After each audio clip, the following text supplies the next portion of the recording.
Ang lalaki hinawakan ang braso niya, tinatanong kung suntok ba dapat yun. Nagtaka si Hilsu kung bakit hindi man lang siya nasaktan. Nakalimutan niyang kahit mahina lang na hangin ay kaya siyang patumbahin. Nagulat ang lahat nang makita nilang umiikot-ikot si Hilsu na parang windmill, sumisigaw. Sinasabing hindi niya alam kung ano ang pakiramdam ng manakit. Ang alam lang niya ay paano masaktan. Sinipa siya ng lalaki, tinatanong kung gumagawa ba siya ng eksena.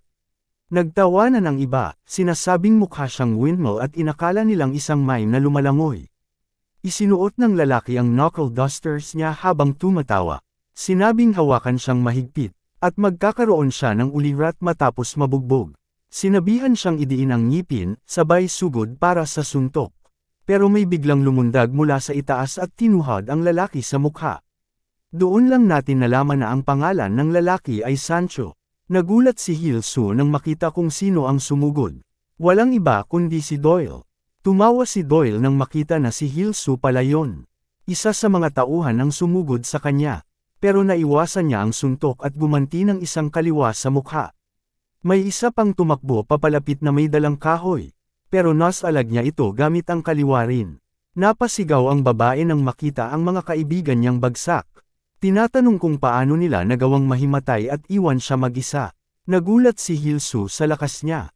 Sinabi niyang inakala niyang normal lang si Doyle. Tinanong ng babae kung alam ba nila kung sino sila. Sinabing sila ang pinakamalalakas na first year sa Jinshan High School. Sinabi ni Sancho na tumigil na siya, sabay iwas sa palo nito. Sinabi niyang kahit kumuha pa sila ng ibang tao, wala rin namang silbi. Dagdag pa niya, galing siya sa Six Gates High. Akala raw niya ay talagang kakaiba lang ang mahina, pero nagkamali sila ng inupakan. Agad silang sumibat, habang si Doyle naman ay napailing, sinabing, "Mga tandang to," sabay tanong kung paano siya napasama sa kanila.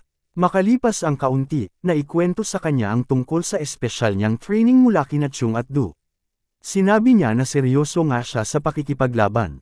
Pero sobrang hina niya, ginagawa lang daw niya ang stamina training niya nang bigla siyang napalibutan. Tumawa si Dougal, sinabing nakita niyang sumuntok siya.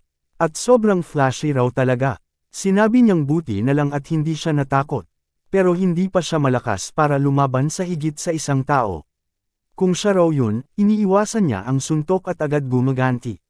Pero inamin niyang naiinggit siya dahil pinili siya ni Chung. Mahalaga raw na mag-adjust siya. Lalo na para sa isang tulad niyang tumanggi sa arena. Isang natatanging eskwelahan ang pinasok niya. Naalala niya ang sinabi ni Sancho, na hindi dapat siya nakialam. Tinanong niya si Doyle kung bakit biglang umatras ang mga yun nang marinig na galing siya sa Six Gates. Tumawa si Doyle, sabay sabing, "Siyempre, sikat ang school natin." Tinanong ni Hilsu kung bakit. Sabi ni Doyle, matagal nang may kasaysayan ng karahasan sa eskwelahang yun. Dati raw itong parang gubat, kung saan sobrang lala ng gulo. Sinabi ni Hilsu na hindi na naman ganun ngayon. Lahat yun ay dahil kay Chung.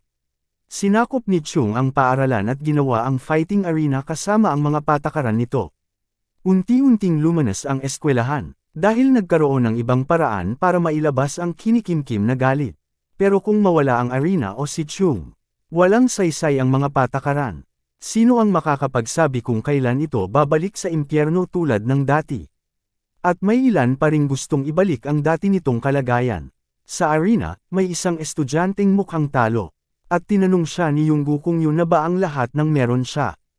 Itinuro niya ang isa pang estudyante at sinabing umakyat na. Dahil naiinis siya sa itsura nito. Tinanong ni Yunggu kung tumatanggi ba ito sa laban. Nagtawanan ang grupo ni Inhei, sinasabing ganado siya ngayon. Tinawag naman sila ni Inhei na mga talunan at sinabing kailangan nilang matutong lumugar. Sumugod si Yunggu gamit ang kaliwa. Tumama sa mukha ng kalaban. Sinundan niya ito ng kanan. Sinubukang magsalita ng kalaban, pero bago pa siya makapagsalita, tinapos na ito ni Yunggu gamit ang sipa. "Sok, ang dali naman," sabi niya. Sinabi ni Inhei na tumabi ang lahat. Turno na raw niya. Nag-usap-usap ang mga estudyante kung sino ang pipiliin niya.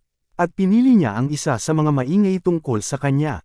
Sinabihang umakyat na. Nagulat ang lalaki at tinanong kung bakit siya. Ni hindi pa raw sila magkakilala. Sabi ni Inhei, hindi niya kailangang ng dahilan.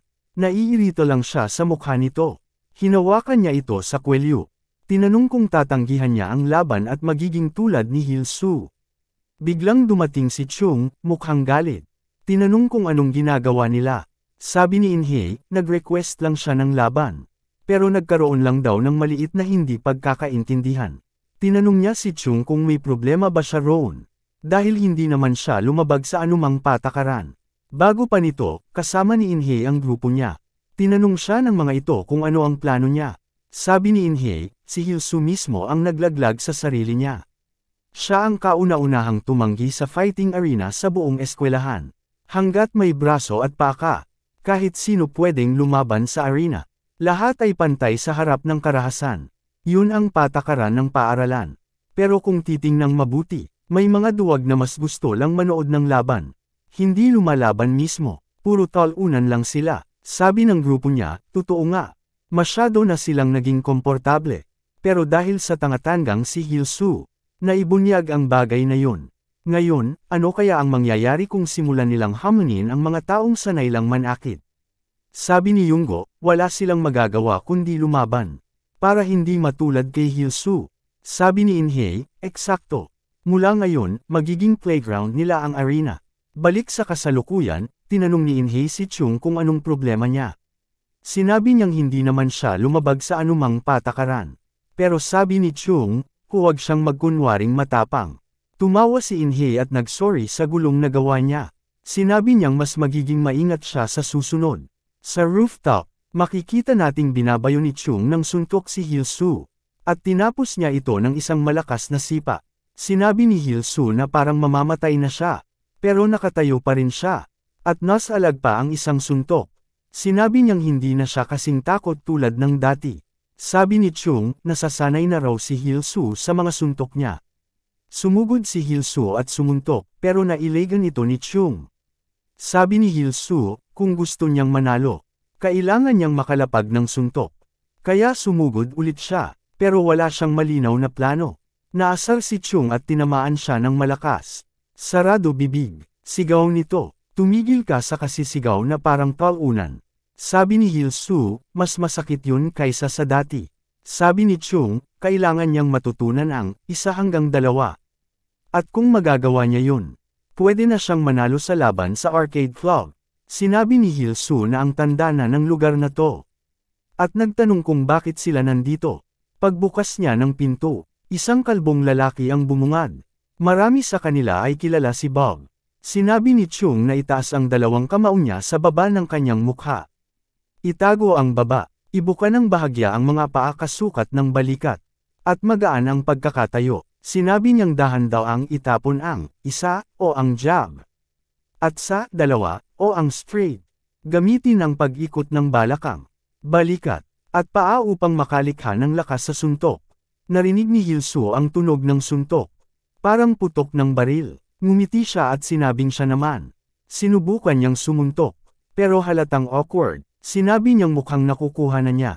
Pero nang tingnan ng score, pareho pa rin. Sabi ni Chung, sira ang makina. Kaya kung hindi sapat ang lakas ng suntok, hindi ito marerehistro. Kailangan niyang tamaan ito ng mas malakas. Para kaya niyang magdulot ng totoong pinsala sa kalaban. Sinabi niyang hanapin niya ang sariling estilo. At huwag siyang magpapakita hanggat hindi niya nakuha ang high score. Nag-jump ang eksena kay Rock, na nakatingin sa phone niya. Sinabi ng girlfriend niya na dapat na silang maghiwalay. Nagtaka siya kung bakit na naman ito ganito.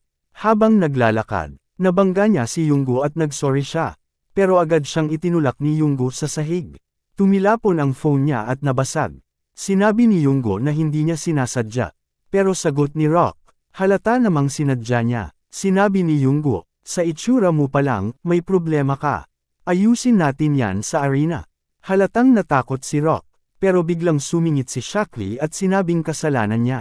Tumawa si Yunggo habang tinitingnan sila ng iba. Ano ka ba, aksidente lang yun, sabi niya. Hindi ito school violence. Mag-ingat ka na lang sa susunod, dagdag pa niya. Pinulot ni Doyle si Rock at sinabing dapat nila itong i-report. Pero umiling lang si Rock. Huwag na, hindi na kailangang palakihin pa, sagot niya. Ngunit sa cafeteria, halatang naiinis si Doyle. Samantala, si Hilsu ay kain ng kain. Sinabi niyang gutom na gutom siya. At hindi pa rin niya mapataas ang score niya sa makina. Habang iniisip niya kung paano niya gagawin ito, biglang nagsabing, "Sorry," si Yunggo. Sabay ibinagsak ang tray ng pagkain sa ulo ni Hilsu. Natawa si Yunggo. "Hindi kita napansin sabi niya. "Saan ka ba palagi pumupunta?" Pagkatapos ay tinapik niya si Hilsu sa likod. "Haha, na-miss kita," sabi niya. Paulit-ulit siyang pinalo sa likod. "Mabuti bang makita mo ulit ako?" tanong niya, pero punong-puno ng panlilibak ang mata niya. Sa labas ng cafeteria, pinag-uusapan nila kung paano nila binuli si Rock at walang nangyari sa kanila. Sinabi ni Inhe na oras na para gawin din nila yun kay Hilsu. Para malaman nito kung anong klaseng tao ang kinalaban niya. Sabi ni Yunggo, "Siya na ang bahala. Huwag ka nang makialam. Magtiwala ka sa akin." Hinawakan ni Hilsu ang kamay niya. Tumawa si Yunggo. "Aba, marunong ka nang lumaban ngayon ha." Sinabi niyang cute si Hilsu kapag galit. Galit na galit si Hilsu. Pero pinagbawalan siya ni Chung na lumaban sa arena hanggat hindi pa siya tapos sa training. Pero sa pagkakataong ito, wala na siyang magagawa. Biglang sumingit si Doyle. "Tumahimik ka na lang," sabi niya. "Kumakain ako." Pagkatapos ay inihagis niya ang tray ng pagkain niya kay Yunggo.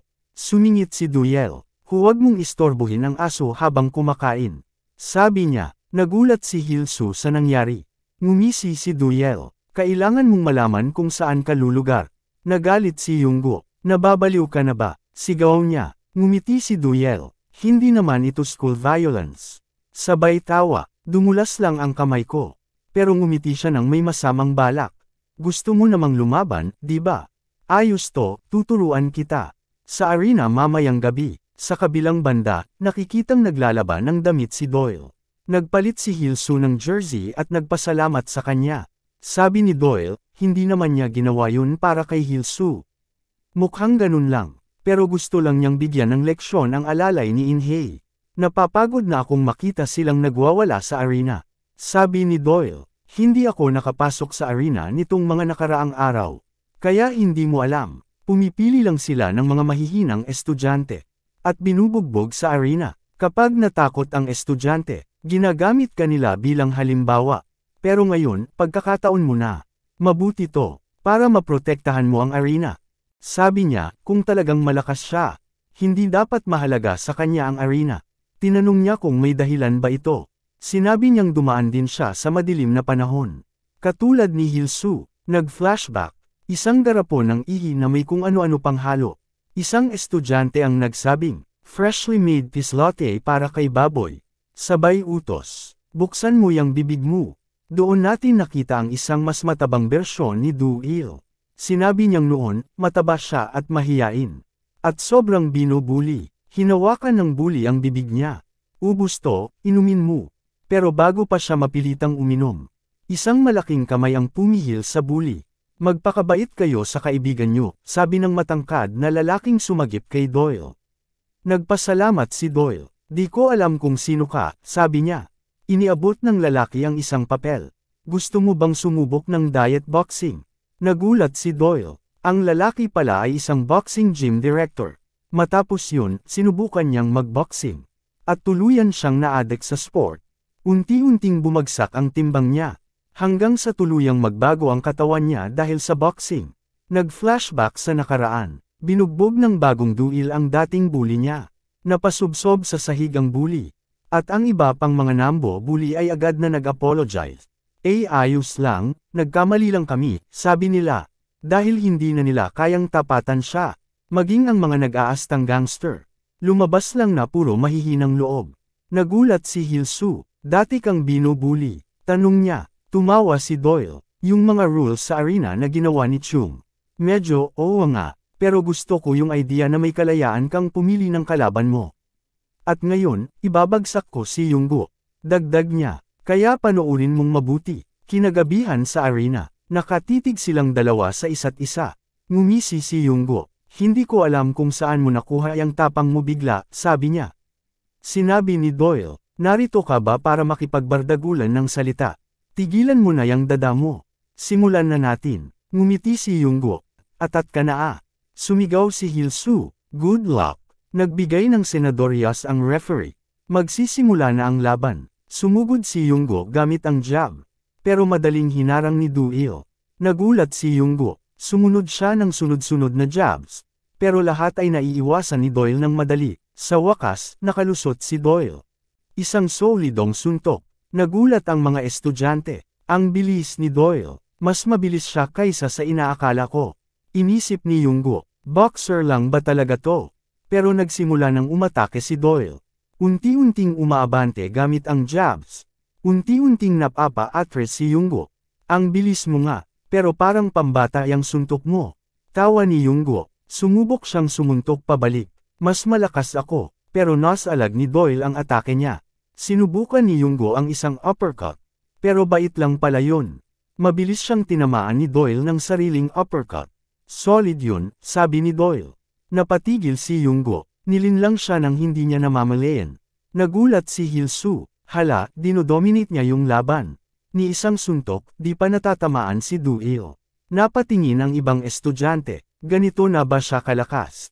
Talo si Yunggo sa ganitong takbo ng laban.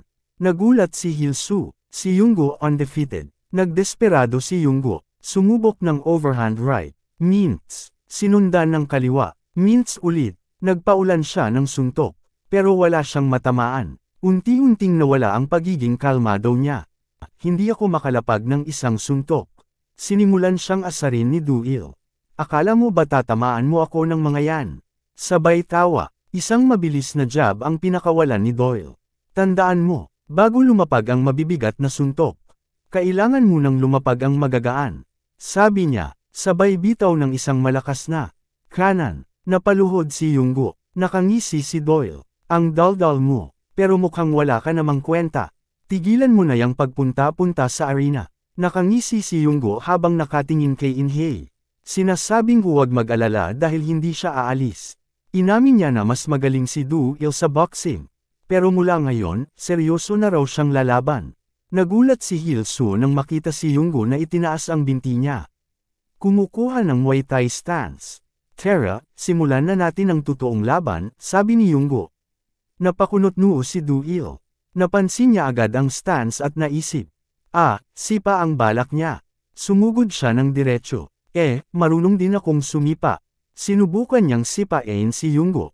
Pero nang tumama ito, parang bakal ang binti ni Yunggo. Nagtaka si Du Il. Bakit ang tigas? Parang bakal. Sinubukan ni Yunggo na sumuntok. Pero mabilis na umatras si Du Il para makabuo ng distansya. Hindi tumigil si Yunggo. Dumiretso ulit sa kanya. Nakita ni Du Il na sipa na naman ang balak. Kaya hinarang niya gamit ang braso. Pero agad niyang pinagsisihan. Parang poste ang tumama sa kanya. Napalipad siya sa kabilang dulo ng ring.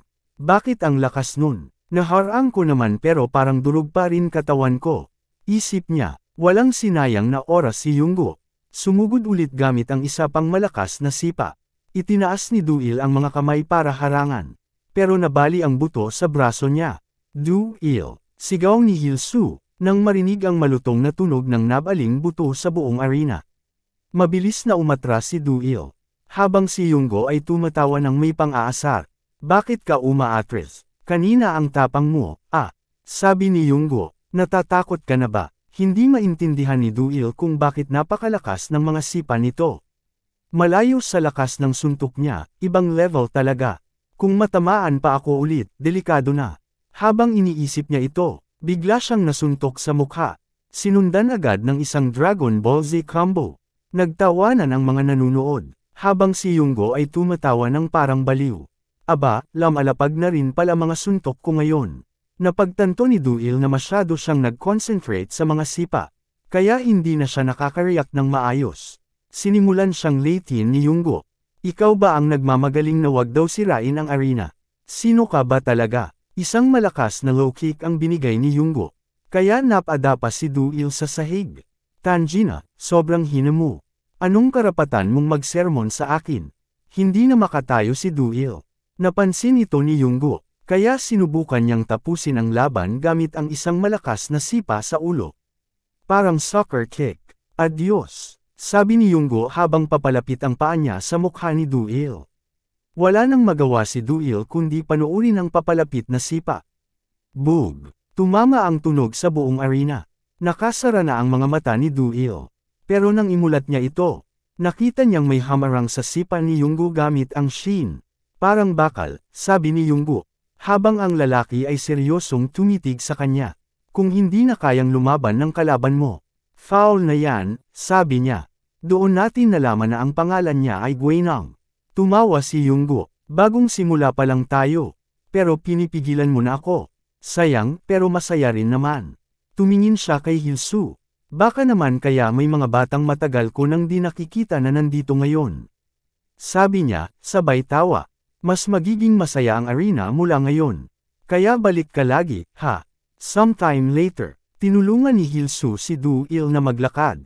Masakit ba? Tanong ni Hilsu. Sagot ni Du-il, mas masakit na natalo ako kesa sa katawan ko.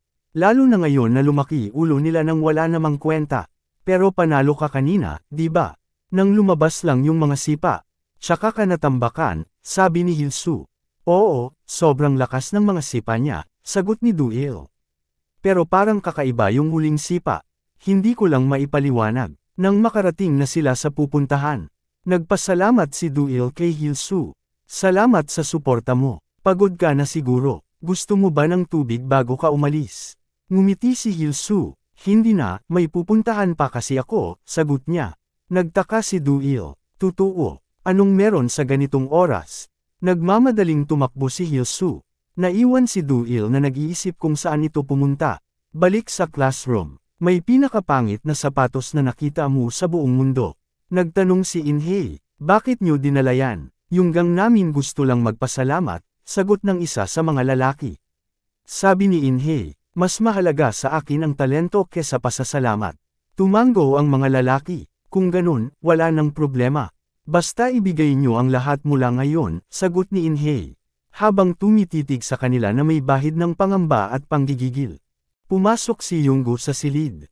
Hindi ako sigurado kung papasok pa si Hilsu ngayon. Tumayo si Inhei. Anong sinasabi mo? Sabi ni Yunggu, siguro panahon na para bugbugin na siya. Pero bago siya makagalaw, ipinatong ni Inhei ang kamay niya sa balikat ni Yunggu. Nagbago na ang sitwasyon dahil sayo. Nagtaka si Yunggu habang naglalakad silang dalawa. Ipinaliwanag ni Inhei, sa pagkatalo ni Du-il. Napatunayan natin ang lakas natin. Yung mga dati iniisip na mas mahina tayo. Ngayon takot na sa atin. Kung gagalawin pa natin si Hilsu, baka lang masira ang reputasyon natin. Isa sa mga tauhan nila ang nagtanong. Anong plano natin ngayon? Dapat ba tayong magpakalat ng flyers para sumali sila sa grupo natin? Umiling si Inhei. Hindi na. Tapos na tayo sa first years gaya ng plano. Panahon na para sa susunod na hakbang.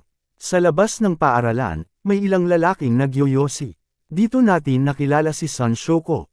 Napatingin sila kina Inhei at Yunggu. Sino kayo? Bahagyang yumuko si Inhei. Nandito kami kasi gusto naming makilala kayo. Tumawa si Shoko. May gusto kayong sabihin sa isang first year. Alam niyo ba kung saan kayo nakatayo? Mga hampas lupa. Ngumiti si Inhei. Siguro nga, ganun lang ang tingin mo sa amin. Dahil kayo ang dating legendary generation. Ang grupo ng nakatatandang kapatid ko. Nanlaki ang mata ni Shoko. Napagtanto kung sino ang tinutukoy niya. Nagpatuloy si Inhei, pero ngayong naitaboy na kayo ni Chung. Nagkukubli na lang kayo parang mga matatandang retirado. Biglang sinunggaban ni Shoko ang leeg ni Inhei. Anong sinabi mo? Sino ka para magsalita ng ganyan? Ngumiti si Inhei. Wala naman akong ibang ibig sabihin. Bukod sa nadismaya lang ako. Para kasing matagal na kaming lumalaban mag-isa. Pero ngayon, hindi na. Nag-isip si Shoko. Nakakapagtaka ang sinasabi nito. Samantala, tumalon ang eksena kay Guinang. Naririnig natin ang boses niya. Kailangan nating gumawa ng hakbang tungkol sa arena. Nasa harapan niya si Chung. Kung pababayaan natin silang abusuhin ang mga patakaran. Manganganib ang buong pundasyon nito. Hindi na tayo pwedeng manood na lang. Binigay niya bilang halimbawa ang nakatatandang kapatid niya. Si Honey, sagot ni Chung. Kahit na inaabuso nila ang sistema, batas pa rin ang batas. Tinanong ni Guinang, plano mo lang bang manood? Muling nagsalita si Chung. Kahit pamanggi alam ako at ayusin ang sitwasyon. Hindi na magiging katulad ng dati ang arena. Napaisip si Guinang. Tama siya, biglang tumulog ang cellphone ni Chung. Si Hilsu, nasa gaming club siya. Sumagot si Chung. Sigurado akong sinabi ko na. Huwag mo akong tawagan hanggat wala ka pang puntos. Sumuko ka na ba? Ngumisi si Hilsu. Kaya nga kita tinawagan. Sa tabi niya, ang punch machine. Basang-basa ng dugo. Nakita natin ang score, 9,999. Handa na ako para sa susunod na leksyon. Sabi niya kay Helmlander. Balik kay Hilsu, tumatakbo papunta sa game club. Naiisip niya si Yunggo. Kailangan kong lumakas, bilis. Pagdating niya sa training area, sinimulan niyang bugbugin ang training dummy na parang wala nang bukas. Wala na akong ibang magagawa kundi ito lang. Kahit mahina ang kamao ko. Kung paulit-ulit ko silang tatamaan ng 10, ng 100, ng 1,000 beses, siguradong magagawa ko rin to. Naalala niya ang sinabi ni Chung. Kailangan mong tumama ng malakas. Sapat para ma-detect ng makina. Doon mo lang mapapatunayang kaya mong magdulot ng tunay na pinsala. Alam niyang kulang siya sa bigat at lakas. Kaya mas binuka niya ang paa niya para mas buo ang swing niya. Sinubukan niya ulit. Isang buong puwersang suntok diretso sa mukha ng dummy. Isang malakas na, bang. 3 puntos. Nagpatuloy siya. Unti-unting tumataas ang puntos niya. 20, 134, 400, hanggang damyugo ang mga kamao niya. Ang balat niya, napunit na. Pero hindi siya tumigil. At sa wakas, 9,999. Tumingin siya kay Chung. Turuan mo na ako. Ngumiti si Chung. Mas mabilis ito kaysa sa inaasahan ko. Napangiti rin si Hilsu. Wala akong ibang choice, wala akong oras para sayangin. Tumango si Chung. Maganda yan. Pwede na tayong lumipat sa susunod na hakbang. Pero mas mahirap to, kaya maghanda ka. Habang nagsasalita si Chung, biglang bumagsak ang ulo ni Hilsu sa dibdib niya. Nakangiting sinabi ni Chung. Ang pahinga ay bahagi rin ng training. Natulog na pala si Hilsu.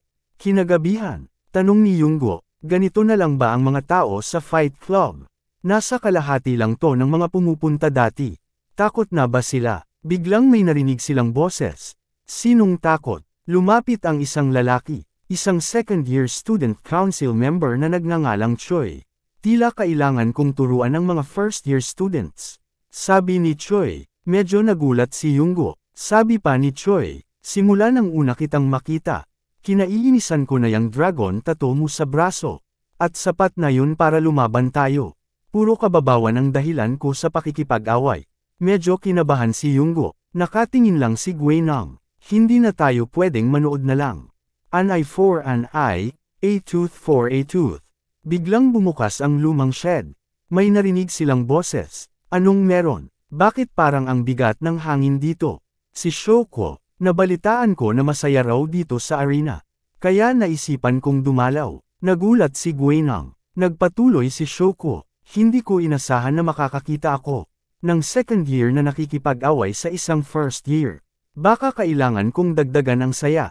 Lumapit si Guinang. Paano mo nagawang magpakita rito? Ngumisi si Shoko. Parte pa rin ako ng high school na to. Sinagot siya ni Guinang. Tigilan mo ang kalokohan mo. Nagdala ka ng gulo dati. Tapos ngayon parang wala lang. Sagot ni Shoko, kalilimutan na natin ang nakaraan. Sumingit si Inhei. Bakit ba ang stiff mo, Guinang? Kaunti lang ang tao dito ngayon. Kaya mas okay na may bagong sumali, hindi ba? Mukhang hindi sang-ayon si Guinang. Ngumiti si Inhei. Bakit parang takot ka? Tumawa siya. Samantala, sa isang construction yard, napatingin si Hilsu sa paligid. Anong klaseng training to? Parang napakadilim dito. Parang may maltong lilito. Sumagot si Chung. Kailangan mong hanapin ang tamang daan. Nagtaas ng kilay si Hilsu. Anong klaseng training ba to? Tinanong siya ni Chung. Narinig mo na ba ang tungkol sa Six Gates High School dati? Ipinaliwanag niya. Sa nakaraan, nagtagisan ang mga high school sa Jonyang area. Para sa titulong pinakamalakas. Sa huli, ang paaralan natin ang nanalo ng walang kahirap-hirap. Matapos sakupin ng Six Gates ang teritoryo, nagkanya-kanyang balik ang ibang eskwelahan sa mga lugar nila. Naguguluhan si Hilsu. Anong kinalaman yan sa akin? Sumagot si Chung. Kung saan ka nakaupo ngayon. Yan ang dating teritoryo ng Jinsang Technical High School. kahit hindi na uso ang awayan ng mga eskwelahan. Kung may estudyante mula sa ibang paaralan na pumasok sa teritoryo nila, ituring mo ng matinding hamon yun. Nagulat si Hilsu, biglang sinara ni Chung ang gate ng malakas, at sinimulang i-lock ito. Sa dulo, may isang bukas na pinto. Subukan mong makalabas gamit lang ang sarili mong lakas. Walang mas hihigit pang training kaysa sa totoong laban. Nanlaki ang mata ni Hilsu. Anong ginagawa mo? Maya-maya lang, isang motor ang dumating. Natarante si Hilsu. Isang lalaki ang bumaba mula sa motor. Aba, sino tong maingay sa teritoryo ko?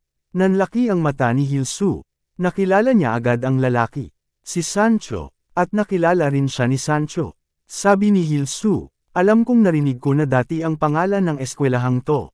Napangisi si Sancho, dapat alam mong iba na tong sitwasyon ngayon. Tuwang-tuwa akong makita ka rito.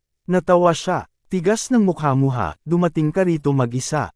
Wala kang takot Sinimulan niyang isuot ang brass knuckles niya, tulad ng dati. Tahimik lang si Hilsu. Biglang hinawakan ni Sancho ang batok niya. Takot ka ba, ha? Bakit nakatayo ka lang dyan? Pero napansin niyang may sinasabi si Hilsu ng mahina. Kinalabot ni Sancho ang brass knuckles niya sa pisngi ni Hilsu. Mas mabuti pang magsalita ka bago ko basagin yang panga mo. Sa wakas, narinig na natin ang sinasabi ni Hilsu. Ay lapit ang kamao sa baba, itago ito habang nakatayo ng bahagyang nakabakaka, at gawing magaan ang mga hakbang. Bigla siyang sumuntok, isang jab na diretso sa mukha ni Sancho. Isang hakbang pasulong, patuloy niyang inaalala ang tamang paraan ng pagsuntok. Nanlaki ang mata ni Sancho. Wala siyang nagawa nang bumagsak sa kanya ang malakas na suntok. Mas malakas kaysa sa kahit anong suntok na ibinigay ni Hilsu dati. Nagulat ang mga kasamahan ni Sancho. May dugo siyang idinura. Napangiti si Hilsu. Gumana na siya ngayon. Sa wakas, nagkakaroon na ng kumpiyansa ang bida natin. Samantala, sa Fight Club, isang lalaki ang sumisigaw. Talo na ako. Nagmakaawa siya kay Shoko na pakawalan siya. Napangiti si Shoko. Kung alam kong ganito kasaya dito. Dapat noon pa ako pumunta, at hindi ko rin napansin na ganito pala kaina ang mga makong sa student council. Si Choi, nanginginig ang utak sa tama. Sumingit si Guinhan, huwag kang lumampas sa linya.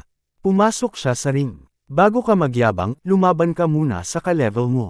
Ngumisi si Shoko, palagay ko, marami tayong dapat pag-usapan, ano? Binitiwan niya si Choi. Ngayon, nag-iisip siya, ano na ngayon? Tayo-tayo na lang dito. Grupo ko, student council, wala nang iba. Lahat ay sumang-ayon. Kahit ang natitirang estudyante, umalis na rin. Nasira ang mga patakaran ng arena. At pati si Shoko, na tahimik lang noon, lumabas. Siguradong kaya nila umalis ay dahil ayaw nilang mapag-initan. At mukhang ito ang plano ni Inhee, ang dalhin si Shoko rito. Ngumiti si Shoko, kung gusto nyo talagang lumaban. Ba't di na lang tayo mag-set ng laban sa tamang lugar? Wala nang tao rito, so wala na rin akong dapat protektahan. Nagpanteng ang tenga ni Guinhan. Lumapit si Shoko, makinig kang mabuti, at ipaalam mo kay Chung. Dapat lumaban tayo sa totoong lugar, hindi sa laruan ng mga bata. Mas lalo pang nena si Guinhan. Balik tayo kay Sancho. Pagkatapos niyang masapak, tumakbo ang isa niyang kasamahan. Anong lakas ng loob mong umastang ganyan sa teritoryo namin? Isang suntok ang pinakawalan niya. Tumama ng direkta sa mukha ni Hilsu. Pero hindi man lang natinag si Hilsu. Hindi man lang masakit tong mga suntok niyo. Sabay isang malakas na suntok sa sikmura ng lalaki. Lumipad ito sa ere. Isa pang lalaki ang sumugod. Nagbitaw pa ng corny na linya. Pero tinanggap lang ni Hilsu ang suntok. Bago gumanti ng mas malakas, tumilapon ang lalaki. Nagulat ang lahat. Tanjina, siya pa rin ba to? Isang babae ang sumingit. Putrajes, alam mo ba kung anong ginawa mo? Napatingin si Hilsu sa likod niya. Mas marami pang kalaban ang paparating. Tumingin siya sa babae. Hindi ka na makakaligtas. May isa pang lalaking may buhok na parang broccoli. Bakit may taga 6 gates dito? Dapat ba nating patumbahin to? Biglang kinabahan si Hilsu. Ang dami nila. Hindi ko kayang lumaban ng harapan. Napatawa ang babae. Ngayon naiintindihan mo na. Handa ka na bang lumunin ng lupa? Ngunit sa halip na sumuko, tumalon si Hilsu sa motor ni Sancho. Anong ginagawa mo? Hoy, bumaba ka riyan. Sa isip ni Hilsu, hindi ko sila matatalo ng harapan. Kailangan kong gumamit ng ibang paraan. Narinig nilang nag-rev up ang makina. Naguluhan ang mga estudyante, pero, hindi man lang siya nakaupo ng maayos sa motor. Bakit parang ang hirap niyang imaneho? Nagtawanan sila. Ang cute naman, nakakahiya siya para sa sarili niya. Biglang binitiwan ni Hilsu ang motor. Tumilapon ito diretso sa grupo ng mga kalaban. Nagkahiwa-hiwalay sila. Hindi ko naman talaga balak sakyan yun. Sabay bigwa sa mukha ng lalaking may buhok na broccoli. Tumabi ka sa dadaanan ko. Kung sok, huliin nyo yan. Nagsimulang tumakbo si Hilsu. Kung isa-isa ko lang sila lalabanan, kaya ko. Hindi ko inakalang mamimiss ko ang Fight Club. Napatingin siya sa isang hagdanan. Kahit hindi ito arena, may tsansa pa rin siya. Sumugod ang mga kalaban pero nauna siyang umakyat. Fair na, napatawa ang mga lalaki. Aba, parang natama ng sarili niyang takot. Wala nang atrasan. Sugod sila, pero biglang sumuntok si Hilsu. Diretso sa mukha ng unang lalaking sumugod, bumagsak ito. Sumunod ang pangalawa, pero tinamaan din ng malakas na suntok. Sunod-sunod silang bumagsak. Parang human bowling. Ngumiti si Hilsu, kung isa-isa ko lang silang lalabanan. At ako ang nasa taas. Mas madali, fair na, laban. Ngunit, isang mangkok ng ramen ang tumama sa ulo niya. Isang lalaki ang lumundag mula sa taas. Sinunggaban ng railings, at tinamaan siya ng isang malakas na sipa sa mukha. Bumagsak siya sa grupo ng kalaban. Fair na, senpei, bum-ontong hininga ang lalaki. Nag-e-enjoy lang ako ng ramen. Tapos may isang putrages na taga 6 gates na dumaan. Napaisip si Hilsu, may tao pala sa itaas. Ngunit hindi siya umatras, sumugod siya, nagulat ang lalaki, pero isang mabilis na tuhod ang sumalubong sa mukha ni Hilsu. Masyadong malakas, putrages, bigyan ko kayo ng 10 minuto para galpihin tong takmol. Agad siyang pinagkayag, pero ngumiti si Hilsu. Hindi ko kailangan ng 5 minuto. Hinawakan ang ulo ng lalaki, sabay headbutt. Bumagsak ang lalaki, at tumakbo si Hilsu, tumatawa. Nakawala rin ako, nakita niya ang bukas na gate. Ngunit isang motor ang dumaan. At isang lalaking may berdeng buhok ang nakasakay. Siya si Huang Hachan Loki. At isa siyang halimaw.